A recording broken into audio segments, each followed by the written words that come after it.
I am so thankful that my husband and I have been able to attend this leadership training. Who are you? We are the Kylas.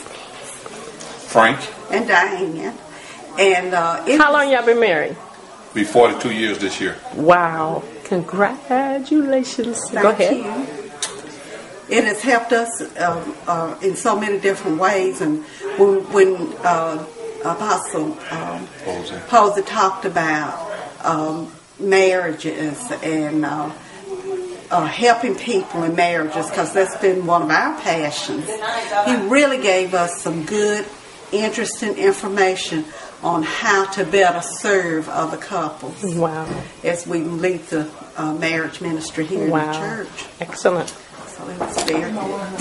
So now you're waiting on me to say something. Yes, I am. I've been truly blessed because a lot of points that were brought out tonight were sort of personal to me.